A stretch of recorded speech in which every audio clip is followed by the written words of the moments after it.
কথা না বাড়িয়ে ঘটনায় চলে যাই।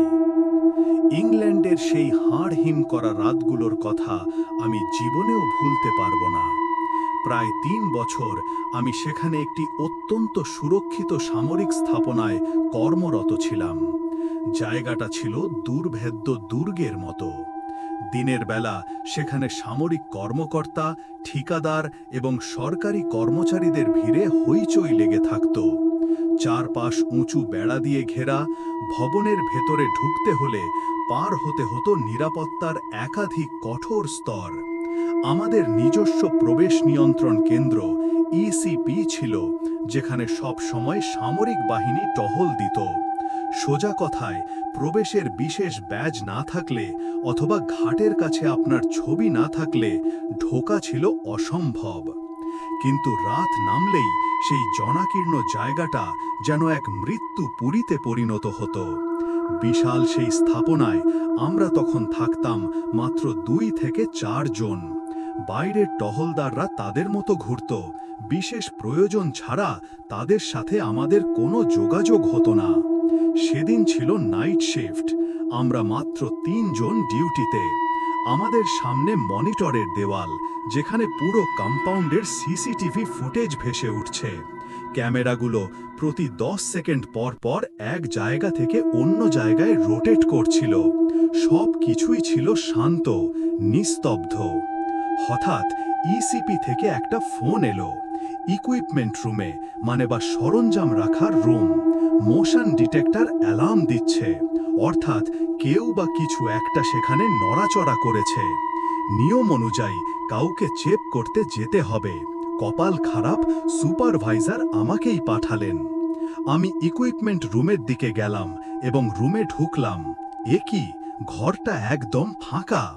আমি চারদিকে খোঁজা শুরু করলাম, কোথাও কেউ নেই। কিছুক্ষণ খোঁজাখুঁজি করার পর সুপারভাইজারকে ফোন করে জানালাম। বললাম, স্যার, এখানে তো কেউ নেই। তারপর আমি ইসিপিকে ফোন করলাম, এটা নিশ্চিত হতে যে ক্যামেরা ঠিকঠাক কাজ করছে কিনা। জিজ্ঞেস করলাম, তোমরা কি ক্যামেরায় আমাকে দেখতে পাচ্ছ? ওপাশ থেকে যে উত্তরটা এলো তা শোনার জন্য আমি প্রস্তুত ছিলাম না। অপারেটর শান্ত গলায় বলল, হ্যাঁ স্যার, আপনারা তো ২ জন আছেন। এই কথা শোনা মাত্রই আমার বুকের ভেতরটা ধক করে উঠল। আমি যতটা সম্ভব স্বাভাবিক থাকার ভান করে ক্যামেরার দিকে তাকালাম। কাঁপা গলায় জিজ্ঞেস করলাম, তুমি অন্য লোকটাকে কোথায় দেখতে পাচ্ছ? সে সাথে সাথে উত্তর দিল, আপনার ঠিক পেছনে। এই কথা শোনা মাত্রই আমি জমে গেলাম। ঘাড় ঘোরানোর সাহস পাচ্ছিলাম না। শুধু জিজ্ঞেস করলাম, ওকে দেখতে কেমন, বর্ণনা দাও। অপারেটর বলল, মুখটা ঠিক বোঝা যাচ্ছে না, তবে লম্বায় প্রায় ৬ ফুট হবে। গায়ে বিডিইউ ইউনিফর্ম পরে আছে। দেখে মনে হচ্ছে বডি বিল্ডার বা লিফটার। আমার রক্ত হিম হয়ে গেল। বিডিইউ হচ্ছে ইউনিফর্মের নাম, তবে গত ৪ বছর ধরে আমাদের এই ইউনিফর্ম বাতিল করা হয়েছে। এখানে কারো গায়ে ওটা থাকার কথা নয়। আমি সাহস সঞ্চয় করে ঝটপট পেছনে ঘুরলাম। হাত দিয়ে ইশারা করে ইসিপিকে জিজ্ঞেস করলাম, এখন দেখতে পাচ্ছ? ইসিপি বলল, এখন দেখা যাচ্ছে না। তার মানে এখন আর কেউ নেই, আমি ছাড়া। আমি একা। আমি ফোন রেখে দ্রুত অপারেশন ফ্লোরে কল করলাম। সুপারভাইজারকে বললাম ইকুইপমেন্ট রুমের সিসি ক্যামেরার ভিডিও ফুটেজটা চেক করার জন্য। মনিটরের দিকে তাকিয়ে আমার সুপারভাইজার আতঙ্কিত গলায় শুধু একটা কথাই বললেন, ওটা কে? আমি এই কথা শোনা মাত্রই আর এক মুহূর্ত দেরি না করে আমি ফোন কেটে দিয়ে ছিটকে বেরিয়ে এলাম। আমার পেছনে থাকা ২০০০ পাউন্ডের ভারী ব্লাস্ট ডোরটা কোনো মতে আটকে দিলাম। তবে আমি ফিরে আসার সময় ভাবছিলাম, ওরা নিশ্চয়ই আমার সাথে মজা করছে। কিন্তু ফিরে এসে দেখি পরিস্থিতি ভয়ানক। আমার সুপারভাইজার ইতিমধ্যেই সিকিউরিটি ফোর্সকে খবর দিয়েছেন। কিছুক্ষণের মধ্যেই ৩ জন সশস্ত্র রক্ষী M4 রাইফেল নিয়ে হাজির হলো। আর আমার সম্বল শুধু কোমরে ঝোলানো একটা ছোট লেদারম্যান টুল। ওরা আমাকে ওদের পেছনে রেখে সাবধানে ইকুইপমেন্ট রুমের দিকে এগোলো। আমি আবার সেই দরজা খুললাম। ওরা ভেতরে ঢুকে পুরো ঘর তন্ন তন্ন করে খুঁজল, কিচ্ছু নেই। ঠিক তখনই শুরু হলো আসল তাণ্ডব। হঠাৎ ইকুইপমেন্ট রুমের ফোনটা বেজে উঠল। আমি ধরলাম। খবর এলো এখন আর শুধু এই ঘর নয়, পুরো ফ্যাসিলিটির একটা মোশন সেন্সর বাজতে শুরু করেছে। যেসব ঘর রাতের জন্য সিলগালা করা, যেখানে মানুষের ঢোকা অসম্ভব, সেখান থেকেও অ্যালার্ম আসছে। মনে হচ্ছে অদৃশ্য কোনো সেনাবাহিনী পুরো ভবন দাপিয়ে বেড়াচ্ছে।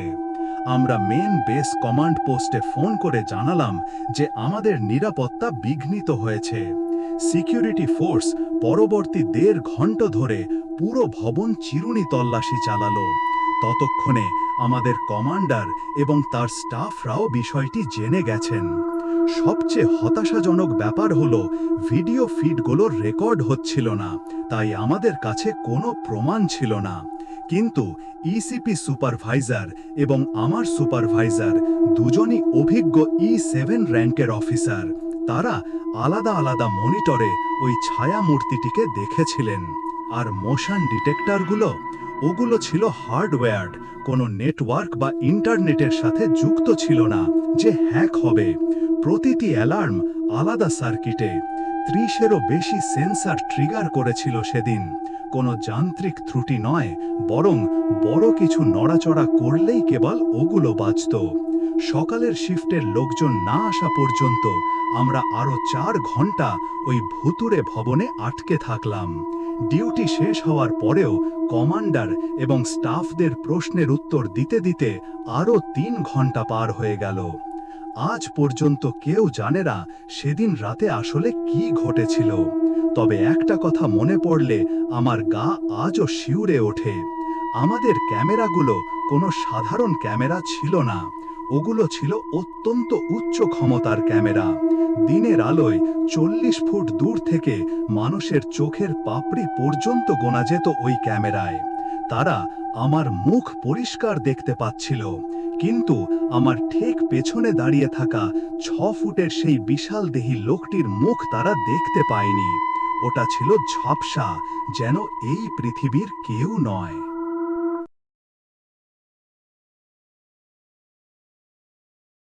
ঘটনাটা গত গ্রীষ্মের।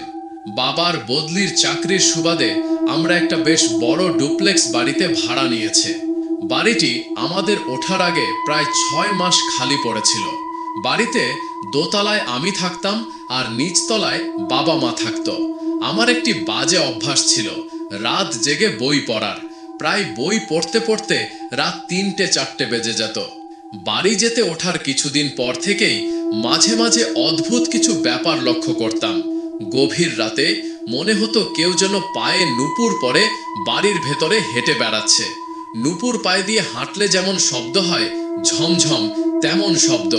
প্রথমে তেমন গুরুত্ব দেইনি, ভাবলাম বাড়ির আশেপাশে অনেক কুকুর বা গরু চড়ে বেড়ায়, হয়তো তাদের গলার ঘন্টা বা অন্য কোনো আওয়াজ হবে। কিন্তু সেই ভুল ভাঙতে বেশি সময় লাগলো না। দোতলায় আমার ঘরটা ছিল বেশ গরম, ঠিক মতো ঘুম হতো না। অন্যদিকে নিচতলায় বাবা মায়ের ঘরটা ছিল অস্বাভাবিক রকমের ঠান্ডা। একদিন বাবা অফিসের কাজে শহরের বাইরে গেলেন। বিশাল সেই বাড়িতে মা একা থাকবেন, তাই তিনি আমাকে ওনার সাথে নিচতলায় ঘুমানোর কথা বললেন। আমিও রাজি হয়ে গেলাম। মায়ের ঘরে আমাদের নিজস্ব কোনো নাইট ল্যাম্প জ্বলছিল না। রাস্তার ল্যাম্পপোস্টের আবছা আলো জানলা দিয়ে আসছিল। শুয়ে পড়ার কিছুক্ষণ পরেই আমি ঘুমিয়ে পড়ি, আর ঘুমের মধ্যে একটা ভয়ঙ্কর স্বপ্ন দেখলাম। স্বপ্নটা এতটাই জীবন্ত ছিল যে মনে হচ্ছিল আমি সব স্বচক্ষে দেখছি। চোখের সামনে কাউকে খুন করা হচ্ছে এবং তারপর তাকে কবর দেওয়া হচ্ছে। ভয় ও যন্ত্রণায় আমার ঘুম ভেঙে গেল। উঠে দেখি আমি প্রচণ্ড ঘামছে, আর নিজের হাত এত জোরে চেপে ধরেছিলাম যে আঙুলগুলো অবশ হয়ে গেছে। বালিশের নিচে রাখা মোবাইলটা বের করে সময় দেখলাম, ভোর 4:03। পাশ ফিরতে গিয়ে মায়ের দিকে তাকালাম। মা অন্যদিকে মুখ করে ঘুমাচ্ছিলেন। কিন্তু হঠাৎ আমার রক্ত হিম হয়ে গেল। রাস্তার ল্যাম্পপোস্টের আবছা আলোয় দেখলাম ঘরের ভেতর দুটি ছায়ামূর্তি স্পষ্ট বোঝা যাচ্ছে তারা দুজন মেয়ে। একজন হাঁটু গেড়ে বসে ঠিক আমার মায়ের মুখের দিকে এক দৃষ্টে তাকিয়ে আছে, আর অন্যজন তার ঠিক পেছনে দাঁড়িয়ে। আমি ভাবলাম দুঃস্বপ্ন থেকে জেগেছি বলে হয়তো হ্যালুসিনেশন হচ্ছে। চোখ কচলে আবার তাকালাম, কিন্তু না, তারা ওখানেই ছিল। হঠাৎ যে ছায়াটি দাঁড়িয়েছিল সে ধীরে ধীরে তার ঘাড় ঘুরিয়ে আমার দিকে তাকালো। ভয়ে আমার গলা শুকিয়ে গেল। সাহস সঞ্চয় করে মায়ের কাঁধে হাত রেখে তাকে ডাকার চেষ্টা করলাম। মা নড়ে চড়ে উঠতেই ছায়াগুলো নিমেষেই মিলিয়ে গেল। রাতের বেলা মাকে আর কিছু বললাম না, শুধু বললাম 2 স্বপ্ন দেখেছি। এই বলে আবার শুয়ে পড়লাম। পরদিন বাবা ফিরে এলেন। আমি আবার আমার দোতলায় ঘরে চলে গেলাম, কিন্তু আতঙ্ক আমার পিছু ছাড়লো না। সেই রাতেই ঘটলো আরেক ঘটনা। হঠাৎ বাচ্চাদের খেলার শব্দে আমার ঘুম ভেঙে গেল। ভাবলাম হয়তো প্রতিবেশীদের বাড়িতে অতিথি এসেছে। অভ্যাসগতভাবে মোবাইল হাতে নিয়ে সময়টা দেখলাম। সেই অভিশপ্ত সময়, ঠিক ভোর 4:03। হঠাৎ মাথার ওপরের ছাদ থেকে বা ওপরের তলা থেকে ভারী পায়ের আওয়াজ আসতে শুরু করলো। আমি শ্বাস বন্ধ করে পড়ে রইলাম। বাবা মা নিচে ঘুমাচ্ছেন, আর আমাদের কলোনিতে রাতে পুলিশ টহল দেয়, তাই চোর আসার সম্ভাবনা নেই। তাহলে ওটা কে ছিল? তৃতীয় রাতে আবার সেই একই ঘটনা। ঠিক ভোর 4:03 আমার ঘুম ভেঙে গেল। এবার আর কোনো শব্দ নয়, সোজাসুজি আমার ঘরের দরজায় কেউ যেন গায়ের জোরে ধাক্কা দিতে লাগলো। কোনো টোকা নয়, যেন দরজা ভেঙে ফেলার চেষ্টা। ভয়ে আমার সারা শরীর কাঁটা দিয়ে উঠল। আমি আর সহ্য করতে না পেরে চিৎকার করে উঠলাম, আম্মু! এই ঘটনার পর বাবা মাও কিছু অস্বাভাবিকতা আঁচ করতে পেরেছিলেন। এর কিছুদিন পরেই আমরা সেই ডুপ্লেক্স বাড়িটি ছেড়ে দিই। জানি না ওটা প্যারানর্মাল কিছু ছিল কিনা, কিন্তু ভোর 4:03 সেই আতঙ্ক আমি কোনোদিন ভুলবো না।